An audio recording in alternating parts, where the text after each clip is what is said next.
Today's episode is about a question many people carry after betrayal. How do you trust someone new when someone from your past broke that trust? How do you fall in love again when your last relationship made you question your own judgment? How do you open your heart without becoming careless? And how do you protect yourself without shutting down emotionally? Today's episode is called Trusting in a New Relationship After Infidelity in Your Last One. Let's begin with today's situation. A woman writes, I was in a serious relationship for 5 years.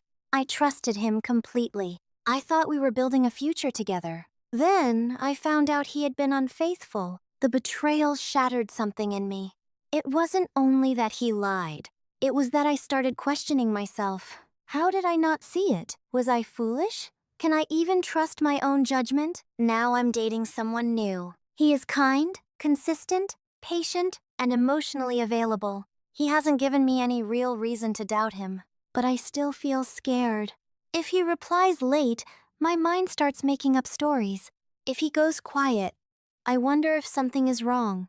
If he says he's busy, I feel suspicious. Part of me wants to love freely. Another part of me wants to check everything, protect myself, and never be caught off guard again.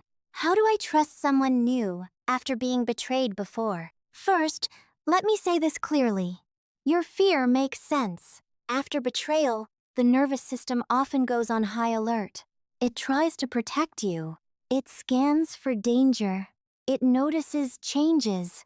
It becomes sensitive to silence, delayed replies, emotional shifts, and inconsistency.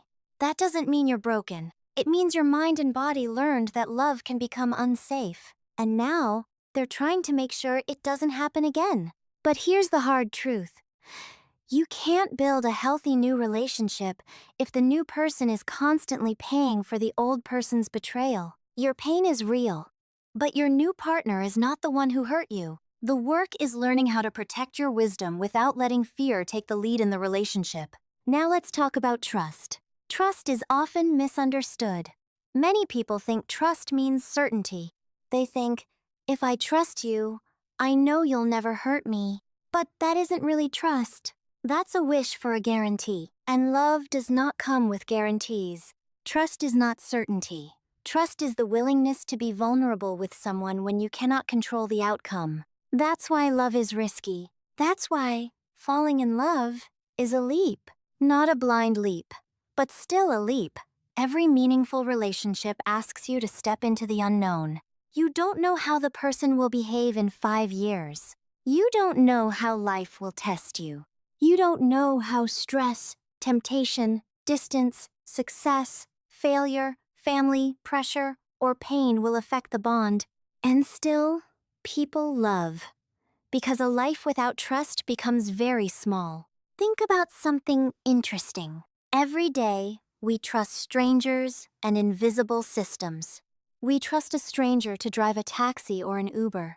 We trust a pilot we've never met. We trust a doctor with our body. We trust a bank with our money. We trust platforms with our photos, messages, location, and personal information. We trust websites with our card details. We trust strangers with houses through booking platforms.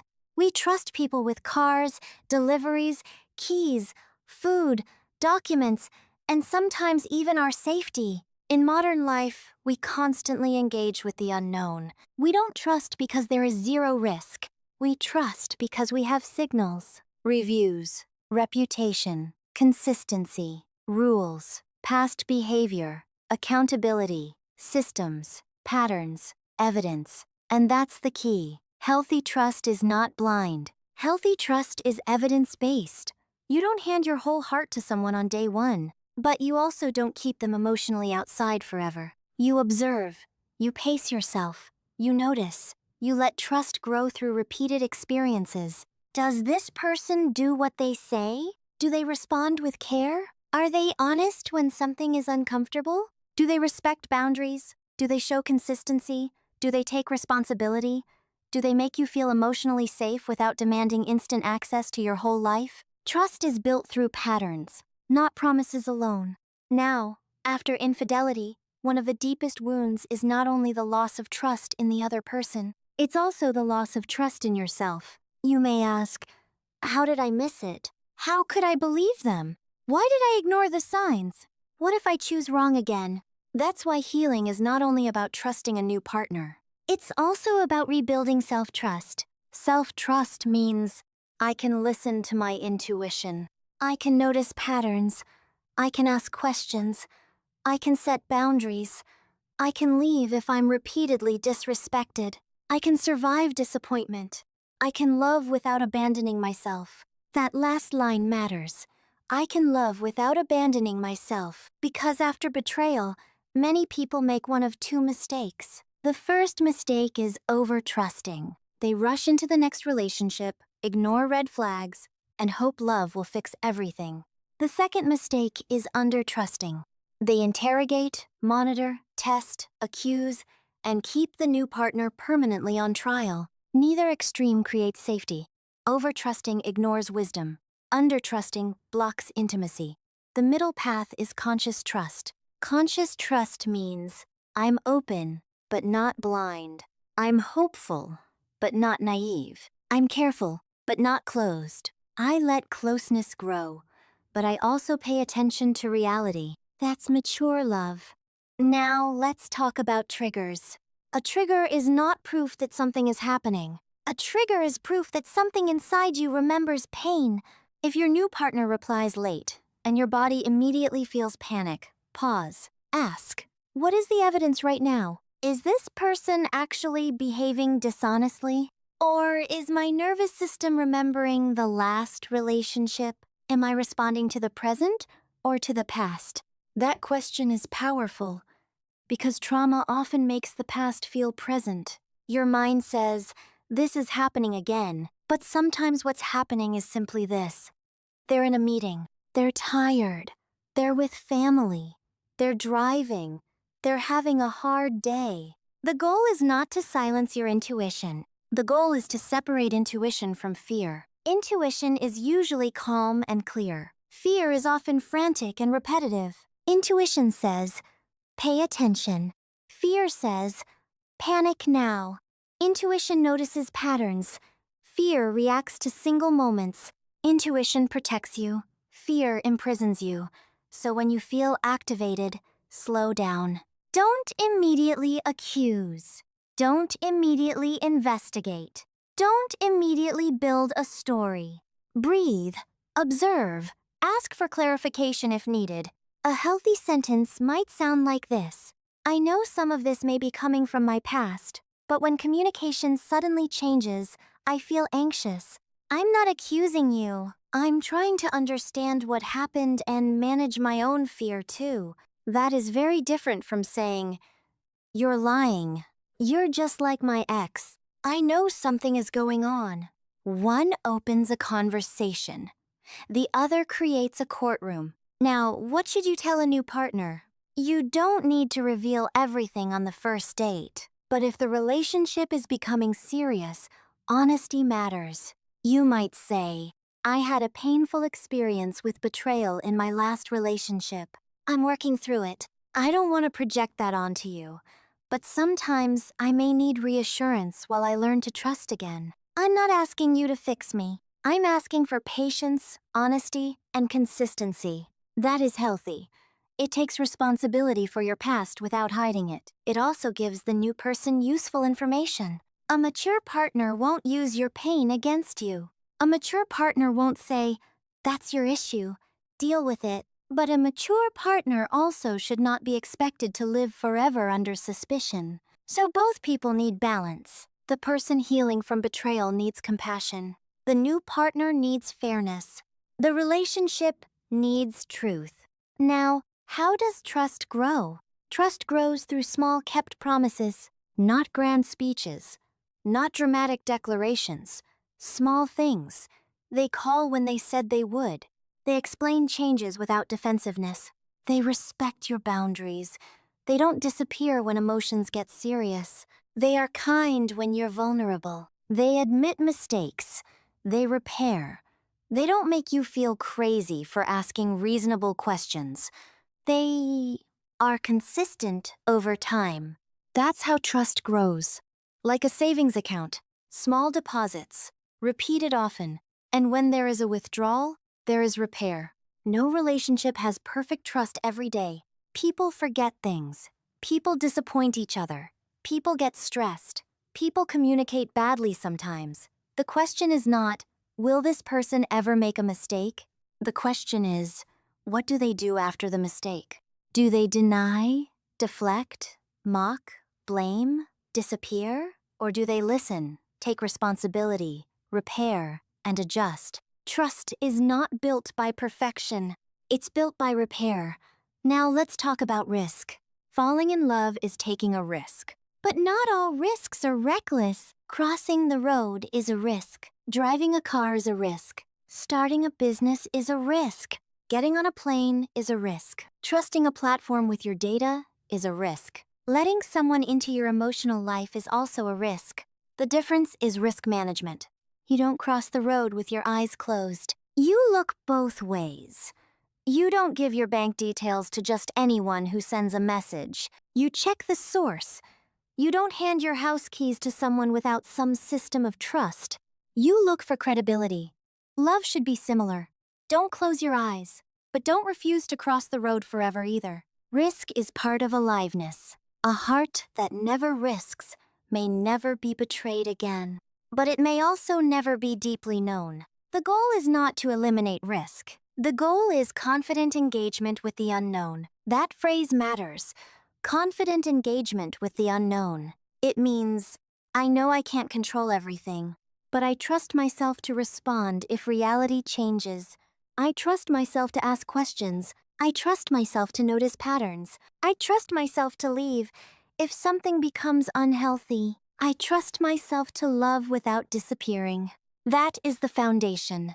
Because the deepest trust is not only, I trust you will never hurt me. The deeper trust is, I trust myself to stay with myself, no matter what happens. Now, what are green flags in a new relationship after betrayal? Green flag 1. Consistency. Their words and actions match. Green flag 2. Emotional steadiness. They don't punish you for having feelings. Green flag 3. Respect for boundaries. They don't rush you. Green flag 4. Transparency. They explain things without making you beg for clarity. Green flag 5. Accountability. They can say, I understand why that worried you, instead of attacking you right away. Green flag 6. Patience. They don't demand that you heal on their timeline.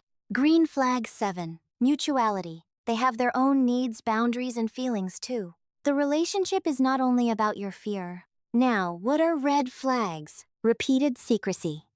Disappearing without explanation. Mocking your past pain. Calling you crazy for reasonable concerns. Pushing commitment too quickly. Refusing basic emotional honesty.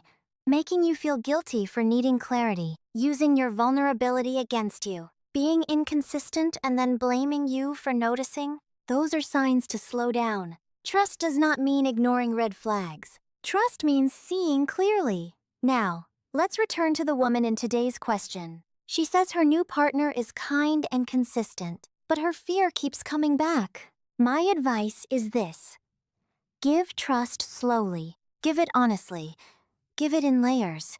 You don't need to hand over your whole heart immediately, but you do need to stop treating every new person like a future betrayal. Start with small risks. Tell the truth about one feeling. Ask for one need.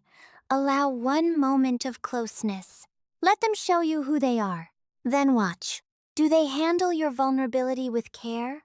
Do they become more trustworthy over time? Do you feel more peaceful with evidence, or more confused despite their words? Your body needs new experiences to learn that not all closeness ends in betrayal, but those experiences have to be real.